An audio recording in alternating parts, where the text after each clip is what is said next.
하나님 말씀 보시겠습니다. 우리가 함께 은혜 나눌 하나님 말씀은 히브리서 9장 23절에서 28절까지 말씀입니다. 우리가 함께 은혜 나눌 하나님 말씀은 히브리서 9장 23절에서 28절까지 말씀. 다 찾으셨으면 우리 함께 한 목소리로 합독하도록 하겠습니다. 시작. 그러므로 하늘에 있는 것들의 모형은 이런 것들로서 정결하게 할 필요가 있었으나 하늘에 있는 그것들은 이런 것들보다 더 좋은 제물로 할지니라. 그리스도께서는 참것의 그림자인 손으로 만든 성소에 들어가지 아니하시고 바로 그 하늘에 들어가사 이제 우리를 위하여 하나님 앞에 나타나시고 대제사장이 해마다 다른 것의 피로써 성소에 들어가는 것 같이 자주 자기를 드리려고 아니하실지니 그리하면 그가 세상을 창조한 때부터 자주 고난을 받았어야 할 것이로되 이제 자기를 단번에 제물로 드려 죄를 없이 하시려고 세상 끝에 나타나셨느니라. 한 번 죽는 것은 사람에게 정해진 것이요 그 후에는 심판이 있으리니 이와 같이 그리스도도 많은 사람의 죄를 담당하시려고 단번에 들이신 바 되셨고 구원에 이르게 하기 위하여 죄와 상관없이 자기를 바라는 자들에게 두 번째 나타나시리라. 아멘. 죄와 상관없는 자들의 소망, 죄와 상관없는 자들의 소망이라는 제목으로 하나님 말씀 증거하도록 하겠습니다. 여러분, 사람들이 인정하기 싫어하고 피하고 싶어해도 인정할 수밖에 없고 피할 수 없는 보편 절대적인 진리가 무엇인지 아십니까? 모든 사람은 죽는다는 것입니다. 이것은요, 세상 사람들도 인정할 수밖에 없는 절대적인 진리죠. 오늘 본문에서도 뭐라고 증거하고 있습니까? 27절을 보면 한 번 죽는 것은 사람에게 정해진 것이라고 증거를 하고 있어요. 그리고 더 나아가 그 죽음 후에 무엇이 있다라고 말씀하고 있습니까? 심판이 있다라고 말씀하고 있죠. 여러분, 이것은요, 사람들이 인정하기 싫어하고 피하고 싶어해도 인정할 수밖에 없고 피할 수 없는 사람에게 정해진 보편 절대적인 진리입니다. 그 누구도 피할 수 없는 운명이에요. 혹자들은 모든 사람이 죽는다라는 것은 부정할 수 없는 진리지만 죽음 이후에는 아무도 경험을 하지 못하는데 심판이 있다라는 것을 어떻게 믿냐? 어떻게 아냐? 죽음은 자연적인 것이고 죽으면 그만이고 끝이다 라는 생각을 하는데 그러나 성경은 여러분 뭐라고 증거합니까? 죽는 것으로 끝나는 것이 아니라 반드시 죽음 이후에 심판이 있다라고 말씀을 하고 있어요. 따라서 믿지 않는 세상 사람들은 죽음은 자연적인 것이고 죽으면 그것으로 끝이다 이렇게 생각할 수 있으나 성경을 진리로 믿는 사람들은요, 죽음 이후에 심판이 있다라는 것에 확고해야 하는 것이죠. 그런데 오늘날 안타까운 것은 뭐냐면 안 믿는 사람들이야 차치하고서도 믿는다고 하는 사람들조차요, 죽음을 인정하고 그 이후에 심판이 있다라는 것을 인정한다라고 말로는 하면서도 그것이 아주 미래에 일어난 일로 보고 있다는 거예요. 그러니까 쉽게 얘기하면 자기와는 상관없는 일로 여긴다라는 것입니다. 마치 천년 만년 살 것처럼 세상에 착 달라붙어 있으려고 그래요. 성경은 믿음의 사람들은 이 세상을 나그네와 이방인으로 살면서 늘 본향을 향해서 떠날 준비를 하며 살았다라고 증거하고 있는데 오늘날 교회로 모이는 많은 사람들은요, 그렇게 믿음의 선진들과 같이 종말론적인 신앙으로 사는 것이 아니라 마치 이 세상이 영원한 것처럼 또 이 세상에서 영원히 살 것처럼 그렇게 살아가고 있다는 거예요. 위의 것, 그리스도와 함께 하나님 안에서 감추어진 생명을 찾고자 하는 삶을 사는 것이 아니라 땅의 지체를 죽이는 삶이 아니라 어떻게 하면 세상에서 나라는 존재를 살찌우게 할까, 나라는 존재의 이익을 위해서 살까라는 이러한 목적으로 살고 있다는 것입니다. 그러나 여러분, 우리 주님, 예수님은요, 삼가 모든 탐심을 물리치라고 하셨고 사람의 생명이 그 소유에 넉넉한 데 있지 않다라고 말씀을 하셨습니다. 성경은 곡간을 헐고 더 크게 짓고 내 모든 곡식과 물건을 거기 쌓아두고 자신의 영혼에게 말하기를 내 영혼아 여러 해 쓸 물건을 많이 쌓아두었으니 평안히 쉬고 먹고 마시고 즐거워하자라고 하는 부자에게 하나님이 어리석은 자여 오늘 밤에 내 영혼을 도로 찾으리니 그러면 내가 준비한 것이 누구의 것이 되겠느냐라고 말씀하신다라고 증거를 합니다. 그러므로 여러분 참된 복은요 자신이 죽는다라는 사실과 그 죽음 이후에 심판이 있다라는 사실을 먼 미래의 일로만이 아니라 바로 지금 눈앞에 있는 현실로 보고 사는 사람이 복 있는 사람인 것입니다. 인정하십니까? 창세기 18장 16절에서 21절 말씀을 함께 읽어보도록 하겠습니다. 시작. 그 사람들이 거기서 일어나서 소돔으로 향하고 아브라함은 그들을 전송하러 함께 나가니라. 여호와께서 이르시되 내가 하려는 것을 아브라함에게 숨기겠느냐. 아브라함은 강대한 나라가 되고 천하 만민은 그로 말미암아 복을 받게 될 것이 아니냐. 내가 그로 그 자식과 건속에게 명하여 여호와의 도를 지켜 의와 공도를 행하게 하려고 그를 택하였나니 이는 나 여호와가 아브라함에게 대하여 말한 일을 이루려 함이니라. 여호와께서 또 이르시되 소돔과 고모라에 대한 부르짖음이 크고 그 죄악이 심히 무거우니 내가 이제 내려가서 그 모든 행한 것이 과연 내게 들리는 부르짖음과 같은지 그렇지 않은지 내가 보고 알려 하노라. 아멘. 여러분 아브라함이 날이 뜨거울 때 장막에 앉아 있다가 맞은편에 서 있는 나그네 세 사람을 보고 영접을 합니다. 그래서 극진히 접대를 했어요. 그런데 그 나그네들이 누구였습니까? 천사들이었죠.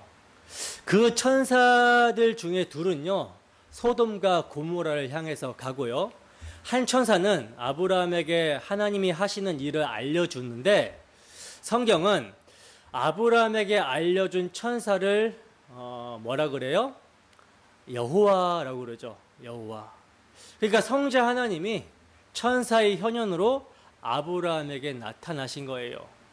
그러면 천사의 현현으로 나타난 성자 하나님이 아브라함에게 나타나셔서 무엇을 알려주시고 있는가? 여러분 무엇을 알려주시고 있습니까?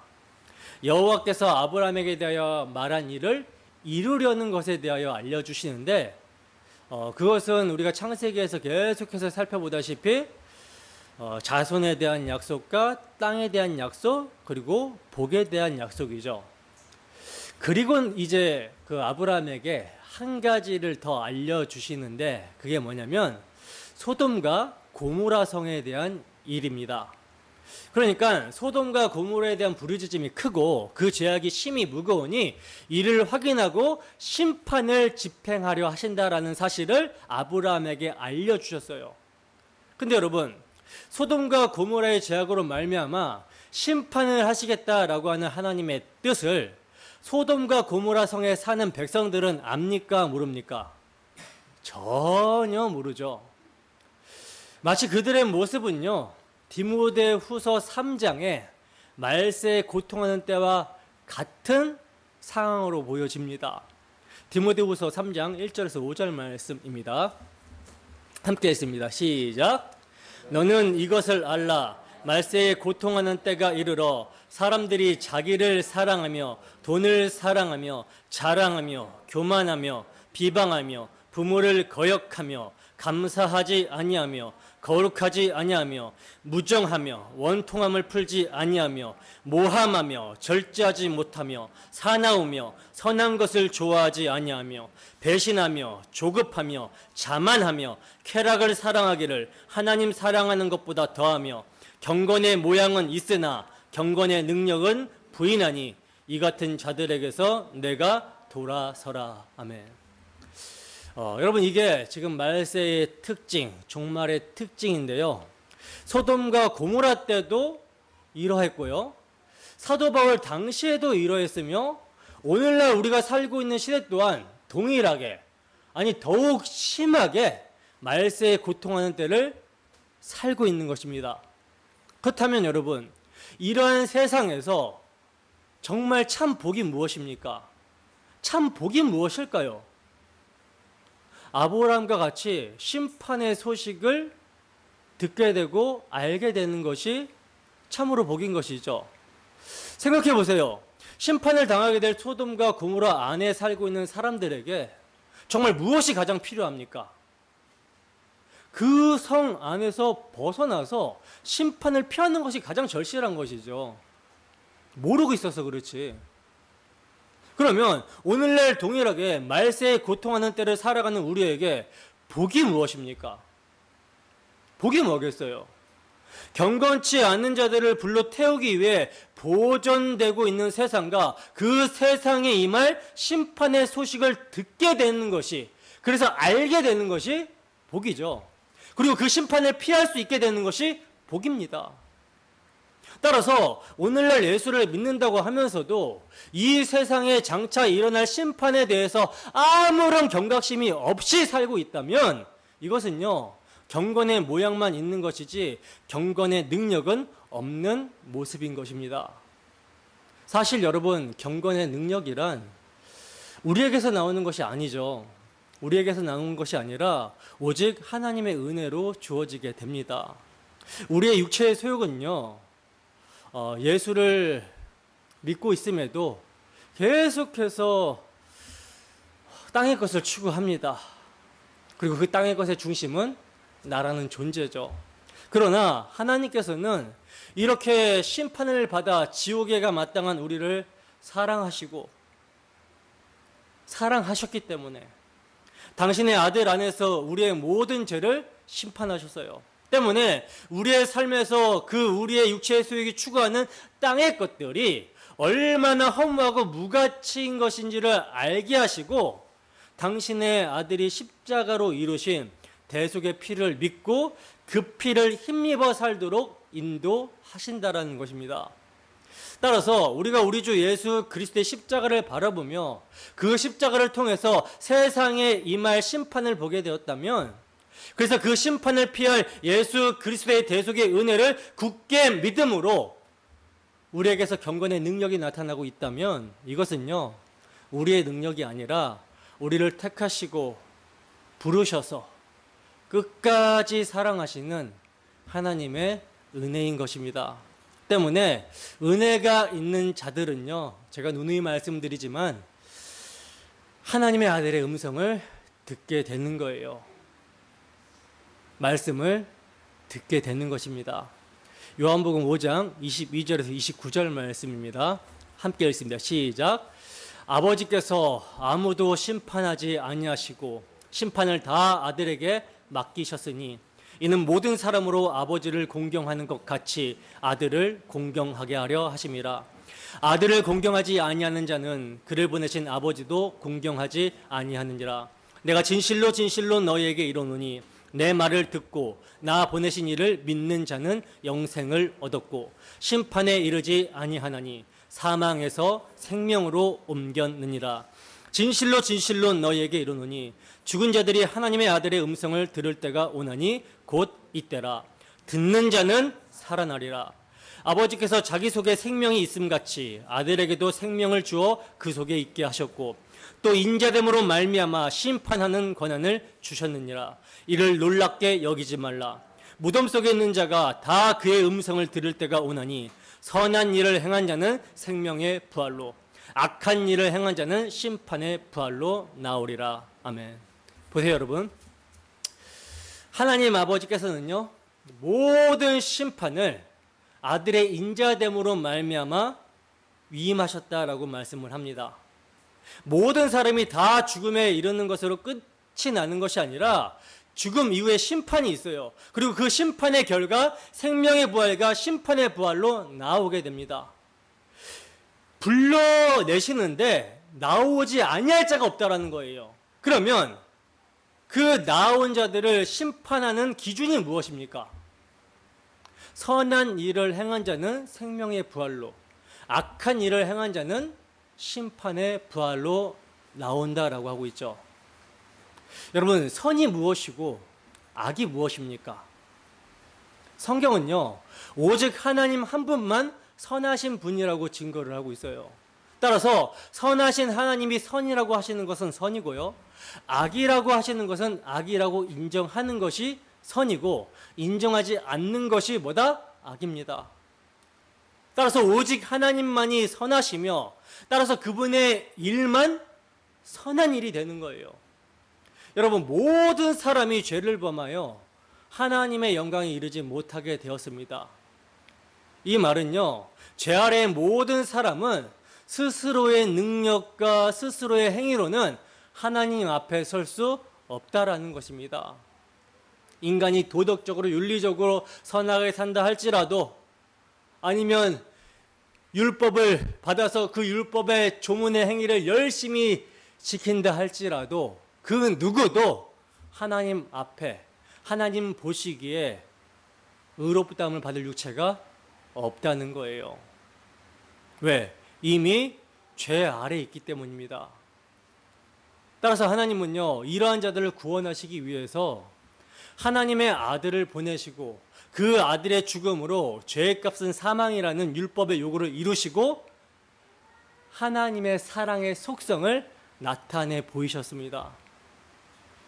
따라서 이제는 그 아들의 십자가 대속을 믿는 것 말고는 길이 없는 거예요. 하나님께 나아갈 길이 없는 것입니다. 윤리적으로 도덕적으로 살아도 안 되고 율법을 지켜 행해서도 안 되고 모든 것이 죄 아래 있기 때문에 하나님께 나아갈 수 있는 유일한 방도, 선은요, 하나님께서 마련해 주신 진리, 하나님께서 마련해 주신 유일한 구원의 방도, 아들의 십자가 대속의 피를 믿는 것이 선이고 이를 믿지 않는 것이 악인 거예요. 모든 것의 기준이 예수를 믿는 것과 믿지 않는 것으로 판단되어집니다. 하나님의 아들 예수 그리스도를 믿는 것을 의로 보아주시는 것이지, 그 외에는 하나님께서 선으로 인정하지 않기 때문에 모두가 다 악한 일인 거예요. 해 아래 사람이 태어나서 행하는 모든 것이 여러분 악한 일입니다. 그래서 믿음으로 하지 아니한 모든 것이 뭐다라고 성경이 증거합니까? 죄라고 증거하는 거예요. 따라서 영생과 심판의 기준은요, 하나님의 아들 예수 그리스도세요. 그 하나님의 아들 예수 그리스도의 음성을 여러분 우리가 듣고 있습니까? 듣고 믿는 자는 삽니다. 영생을 얻고 심판에 이르지 않는다는 거예요. 이 시간 주 성령께서 복음의 말씀을 통해 역사하여 주시기를 소원합니다. 성령은 그리스도의 영이고 그리스도를 증거하는 영입니다. 그래서 우리 안에 있는 육신의 소욕, 세상을 책망하시는 거예요. 무엇을 기준으로 책망하십니까? 의와 죄와 심판의 기준 되시는 예수 그리스도로 책망하십니다. 그리하여 본문을 통하여 말씀하시는 우리 주 예수 그리스도의 말씀을 우리가 성령으로 말미암아 듣고 세상에 대하여는 죽고 하나님에 대하여 산자로 살아가는 우리 모두가 되기를 주님의 이름으로 축원합니다. 본문 23절에서 24절 말씀을 함께 읽습니다. 시작. 그러므로 하늘에 있는 것들의 모형은 이런 것들로서 정결하게 할 필요가 있었으나 하늘에 있는 그것들은 이런 것들보다 더 좋은 제물로 할지니라. 그리스도께서는 참것의 그림자인 손으로 만든 성소에 들어가지 아니하시고 바로 그 하늘에 들어가사 이제 우리를 위하여 하나님 앞에 나타나시고. 아멘. 자, 보세요. 오늘 본문의 시작이 그러므로 라고 하면서 시작이 되고 있는데, 여기서 그러므로는요, 지난주 본문 16절에서 22절 말씀을 받고 있는 접속사거든요. 히브리서 기자는 언약, 즉 유언은 유언한 자, 언약을 세운 자가 죽어야 유효하고 효력이 발생한다라고 그랬죠. 그러니까 언약을 세워주신 하나님이 사람으로 오셔서 죽으심으로써 그 언약이 성취가 되고 언약의 효력이 발생한다라는 거예요. 그래서 첫 언약도 피 없이 세운 것이 아니라 피를 뿌려서 세웠다라고 하는 것입니다. 모세가 율법대로 모든 계명을 온 백성에게 말한 후에 이를 지켜 행하겠다, 이를 지켜 준행하겠다라고 하는 백성들에게 뭘 뿌려요? 피를 뿌리고, 백성에게 뿌리는 것만 아니라 율법책에도 피를 뿌렸습니다. 그리고는 하나님이 너에게 명하신 언약의 피라고 말을 해요. 이것은요, 이스라엘이 하나님의 거룩한 백성이 될 수 있는 것이 그들이 율법의 조문을 열심히 지켜 준행해서 되는 것이 아니라 피가 뿌려져서 되는 것을 말하고 있는 것이라고 말씀을 드렸었죠. 즉, 율법의 조문을 지켜서 하나님 앞에서 의로워지는 것이 아니라, 의로운 자가 되는 것이 아니라 죽어야 될 자를 대신해서 뿌려진 피로 말미암아 하나님의 의롭고 거룩한 백성으로 살게 되었다라는 말입니다. 그리고 이뿐만이 아니라 피를 또 어디다 뿌립니까? 장막과 섬기는 일에 쓰는 모든 그릇에 뿌렸다라고 말씀하고 있었죠. 왜냐하면 첫 언약, 율법은 새 언약의 그림자요, 예표이기 때문에 그래요. 그래서 율법을 따라 거의 모든 물건이 피로 정결하게 되는 것으로 정하신 것입니다. 하나님의 아들의 피 흘리심이 없으면 사함이 없다라는 것을 가르쳐주기 위해 그렇게 율법으로 정하셨다라는 거예요. 바로 이 말씀과 연결하여 그러므로입니다. 그러므로 하늘에 있는 것들의 모형, 하늘에 있는 것들의 모형이 뭐예요? 언약, 첫 언약, 율법책, 백성들, 장막과 거기서 섬길 때 쓰는 기명들이죠. 이런 것들은요, 율법을 따라 드리는 짐승의 피로 정결하게 할 필요가 있었으나 하늘에 있는 그것들은 뭐예요? 하늘에 있는 그것들, 영원한 언약이죠. 영원한 언약과 장자들의 총회, 교회와 그들이 예수 그리스도로 말미암아 드리게 되는 예배, 이게 하늘에 있는 것들이죠.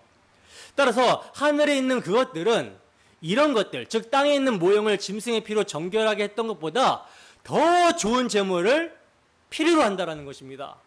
그래서 더 좋은 제물, 실체신 그리스도께서는요, 참것의 그림자인 손으로 만든 성소에 들어가서 제사장의 역할을 하신 것이 아니라 바로 그 하늘에 들어가서 이제 우리를 위하여 하나님 앞에 나타나셨다라고 하는 거예요. 이것은 여러분, 우리 주님께서 부활 승천하셔서 하나님 앞에 나타나심을 가리키는 것인데, 이것이 중요한 의미를 갖는 것은요, 오직 그리스도는 죄를 위하여 한 영원한 제사를 드리고 하나님 우편에 앉으사, 즉 십자가상에서 다 이루셨다라고 하신 후에 하나님 앞에 나타나심을 의미하기 때문입니다. 그래서 이 나타나심도 누구를 위하여? 우리를 위하여라고 말씀을 하고 있는 거예요. 우리를 위하여. 왜 그렇습니까? 이는 자신의 피를 가지고 하늘에 있는 참 성소에 들어가셔서 우리의 영원한 대제사장, 즉 새 언약의 중보자가 되셨음을 의미하기 때문이라는 거예요. 그래서 7장 25절에서는요, 그러므로 자기를 힘입어 하나님께 나아가는 자들을 온전히 구원하실 수 있으니 이는 그가 항상 살아서 저희를 위하여 간구하심이니라 하고 말씀하고 있는 것입니다. 본문 25절에서 26절 말씀입니다. 함께 읽습니다. 시작. 대제사장이 해마다 다른 것의 피로써 성소에 들어가는 것 같이 자주 자기를 드리려고 아니하실지니 그리하면 그가 세상을 창조한 때부터 자주 고난을 받았어야 할 것이로되 이제 자기를 단번에 제물로 드려 죄를 없이 하시려고 세상 끝에 나타나셨느니라. 아멘. 여러분, 첫 언약 구약 시대에는요, 대제사장이 해마다 자신의 피가 아니라 다른 것의 피, 즉 짐승의 피를 가지고 지성소로 들어갔어요. 그러나 참 대제사장 예수 그리스도는요, 그렇게 하지 않으셨다라고 그러죠. 만약 그리하였다면 그리스도께서는요, 그가 세상을 창조한 때부터 자주 고난을 받아야 했을 것입니다. 그러나 그리스도께서는 자기를 단번에 제물로 드려 죄를 없이 하시려고 세상 끝에 나타나신 거예요. 그러니까 새 언약은 예수 그리스도의 피를 단번에 온전하게 영원토록 효력 있는 제물로 드린 것입니다.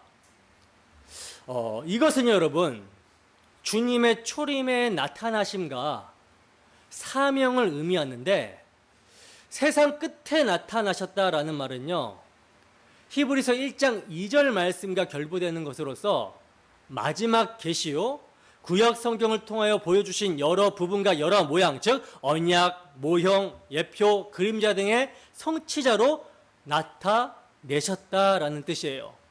그래서 단번에 드렸다라고 하는 것입니다. 여러분, 단번이라는 말은 뭐예요? 이 단번이라는 말은 히브리서의 핵심 단어 중에 하나인데, 7장 27절에서는요 그가 단번에 자기를 들여 이루셨다라고 말씀을 하고 있고, 9장 12절에서는요 자기의 피로 영원한 속죄를 이루사 단번에 성소에 들어가셨다라고 말씀을 합니다. 이 외에도 본문 26절에서는요 자기를 단번에 제물로 드리셨다라고 말씀하고 있고요, 본문 28절에서는요 많은 사람의 죄를 담당하시려고 단번에 들이신 바 되셨다라고 말씀합니다. 10장 10절에서는 이 뜻을 따라 예수 그리스도의 몸을 단번에 들이심으로 말미암아 우리가 거룩함을 얻었노라 하고, 이렇게 단번을 강조를 하고 있어요. 이것은요 구약의 반복된 제사와 대조하여 강조를 하는 말씀인데, 새 언약의 중보자 되시는 예수 그리스도께서는 자기 피로 단번에 이루신 더 좋은 제물이셨다라는 것입니다. 따라서 여러분, 그리스도께서 2000년 전에 오신 것은요 자기를 단번에 제물로 드려 죄를 없이 하시려고 세상 끝에 나타나신 거라는 거예요. 구약의 여러 부분과 모양, 즉 언약, 모형, 예표, 그림자 등으로 계시하셨던 실체로 마지막 계시로 오셔서 다 이루셨다라는 것입니다. 그래서 이제 더 이상 보여줄 계시가 있다 없다? 없다라는 거예요. 계시사적 종말입니다. 근데 오늘날 성경 말고 다른 계시가 있다, 직통 계시가 있다라고 하는 사람들은 진짜 무지한 거죠. 그래서 여러분, 성경은 예수님께서 십자가로 다 이루셨다 하신 그 이유를요 종말이라고 증거하고 있는 거예요. 그리고 십자가로 다 이루신 주님께서는 이것을 뭘로 확증해 주셨죠? 십자가로 다 이루셨다라는 것을 무엇으로 확증해 주셨죠? 부활로 확증해 주셨죠. 빚을 갚으러 가셨는데 그 빚을 갚으러 간 사람이 돌아오지 않으면 빚을 갚았는지 갚지 않았는지 알 길이 없잖아요. 우리 주 예수님께서는요 십자가에 흘리신 피로 사망의 세력을 잡은 자 마귀를 멸하시고 하나님께 우리가 범한 죄의 모든 값을 치르셨어요. 그리고 이것을 확증해서 보여주시기 위해 부활하셨습니다. 부활하셨어요. 그리고 부활하신 주님께서 승천하심으로 뭘 보내주십니까? 약속하신, 구약 성경에 약속하신 성령을 보내주셨죠. 여러분, 성령은요 구약의 요엘서에 약속되기를 언제 부어주신다 그래요? 말세에 부어주신다 그러죠. 종말에 부어주신다라고 말씀을 하고 있죠. 약속을 하고 있죠. 따라서 여러분, 예수님이 모든 계시의 실체로서 십자가로 다 이루시고 부활 승천하여 성령을 보내주신 이유로 뭡니까? 종말입니다. 종말인 거예요. 우리 주님께서는 성령을 보내시고 그 성령을 통해 당신의 증인들을 세우셔서 당신이 십자가로 다 이루신 복음을 전하게 하심으로 무엇을 하고 있습니까? 심판과 구원을 하시고 있는 것입니다. 때문에 십자가 복음이 선포될 때 믿는 자는 심판을 받지 않게 되지만 믿지 아니하는 자는 이미 심판을 받은 것이 되는 거예요. 이해가 되십니까? 본문 27절입니다. 함께 읽습니다. 시작. 한 번 죽는 것은 사람에게 정하신 것이요 그 이후에는 심판이 있으리니. 아멘. 여러분, 한 번 죽는 것은 사람에게 정해진 것입니다. 그리고 그 이후에 심판이 있어요. 죽음은 모든 사람에게 정해진 운명입니다. 왜? 왜냐하면 죽음은 죄의 값이기 때문이며 우리 모두는 아담 안에서 범죄하였기 때문이라는 거예요. 혹자들은 죄의 값이 사망이라면 인간이 한 번 죽는 것으로 죄값을 치르는 것이 아니냐. 즉 굳이 예수님이 죽으시지 않아도 내가 죽는 것으로 나의 죄값을 치르는 셈이 되지 않느냐 때문에 심판과 상관없는 존재가 되어야 되지 않느냐라는 질문을 하기도 하는데요. 그러나 여러분, 죄의 값으로 말미암는 죽음은 단순한 육신의 사망을 뜻하는 것이 결코 아니죠. 왜? 왜냐하면 우리가 범죄한 대상이 영원한 하나님께 범죄했기 때문이라는 거예요. 따라서 죄의 값, 사망은 영원한 사망, 영원한 멸망을 의미합니다. 때문에 구약의 희생 제물로는 죄값을 대신할 수가 없었던 거예요. 사람의 죄값을 대신할 수 없었던 것입니다. 그래서 구약의 제사는 뭐가 될 수밖에 없어요? 모형일 수밖에 없는 것이죠. 그리고 여러분, 사람이 죄를 지었기 때문에 그 죄값은요, 짐승이 갚을 수 있는 것이 아니라 사람이 대신해야 되는 것이고요. 그리고 죄인의 죄를 대신하려면 의인이어야 됩니다. 근데 성경은 뭐라고 증거하고 있죠? 의인은 없나니 하나도 없다라고 증거를 하고 있죠. 또 사람이 범죄한 대상이 하나님이시기 때문에 그 죄의 값인 영원한 사망을 죄가 없는 의인이 혹 있다라 할지라도 죄인을 대신해서 보상을 해줄 수가 없어요. 죄의 값을 갚으려면, 죄에 대한 형벌을 갚으려면, 보상을 하려면 하나님이 하셔야 됩니다. 그러므로 인간은요, 자신의 죽음으로써 죄값을 치를 수 있다 없다? 없습니다.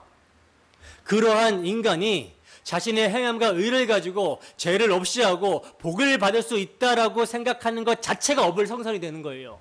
그런데 인간 스스로는 그렇게 죄의 값을 치를 수가 없는데 이것을 누가 해결해 주신다라는 것이 기쁜 소식이 되는 것입니까? 하나님이 해주신다라는 것이.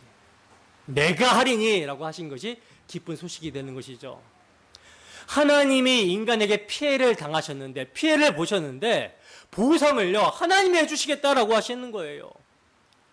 창조주 하나님이 사람의 몸을 입고 의인으로 오셔서 대속의 죽음을 통해 죄의 문제를 영단변에 해결해 주신 것입니다. 그렇다면 이제 사람에게 정해진 죽음 후의 심판은 무엇에 대한 심판이겠습니까? 우리와 같은 죄인을 구원하시기 위해 하나님이 화목제물로 세우신 예수 그리스도의 십자가 대속의 피를 믿지 않고 그 예수 그리스도를 주님으로 모시지 않고 그 앞에 무릎을 꿇지 않음에 대해서 심판을 행하시는 거예요. 그런데 오늘날 대부분이 교회에 어떤 목적으로 나옵니까? 날 위해 십자가에서 몸짓고 피 흘리신 예수 그리스도, 그 주님만으로 만족합니다. 그 주님이 나의 주인이시며 나의 모든 것 되십니다. 이것이 아니라 자신을 주의 자리에 올려놓고서 예수님은 나를 도와주시는 분으로 생각하고 나오고 있죠. 그러나 이러한 사고방식은요, 아직도 자신이 죽음으로 향하여 달려가고 있다는 것을 모르고 있는 모습입니다. 태어나자마자 죄 가운데 태어나서 죽음으로 향하여 가고 있는 것이 인간의 실상이에요. 그런데도 자기는 죽지 않냐의 사람처럼 생각하고 사는 것이 어리석은 인생들의 모습인 거라는 거죠.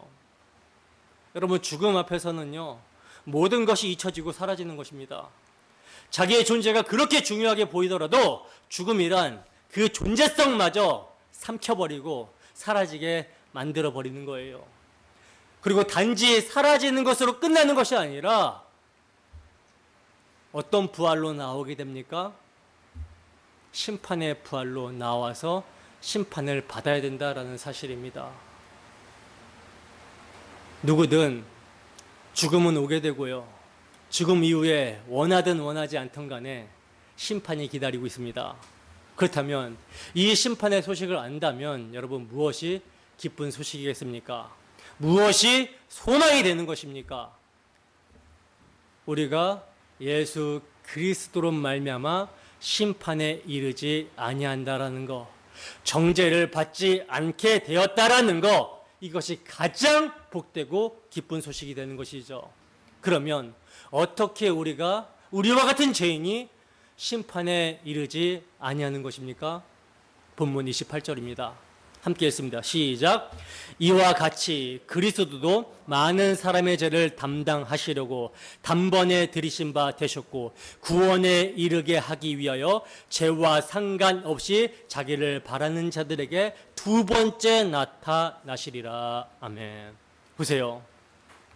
그리스도께서 많은 사람의 죄를 담당하시려고 단번에 들이신 바 되셨다라고 말씀을 합니다. 즉 예수 그리스도께서 십자가에 희생당하심은, 피 흘리심은 많은 사람, 창세전에 그리스도 안에서 예정한 자기 백성들의 죄를 담당하시기 위해서 들이신 거라는 거예요. 죄를 담당하시기 위하여 피 흘리신 것입니다. 왜냐하면 피 흘림 없이는 사함이 없기 때문이라는 것이죠.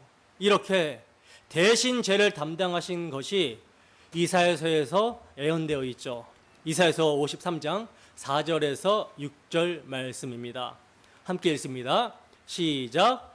그는 실로 우리의 질고를 지고 우리의 슬픔을 당하였거늘 우리는 생각하기를 그는 징벌을 받아 하나님께 맞으며 고난을 당한다 하였노라. 그가 찔림은 우리의 허물 때문이요 그가 상함은 우리의 죄악 때문이라. 그가 징계를 받음으로 우리는 평화를 누리고 그가 채찍에 맞음으로 우리는 나음을 받았도다. 우리는 다 양 같아서 그릇 행하여 각기 제 길로 갔거늘 여호와께서는 우리 모두의 죄악을 그에게 담당시키셨도다. 아멘. 여러분, 우리는 예수를 믿는다고 하면서도요, 항상 자기 멋대로 살아갑니다. 그렇지 않습니까? 우리의 실존 한번 보세요.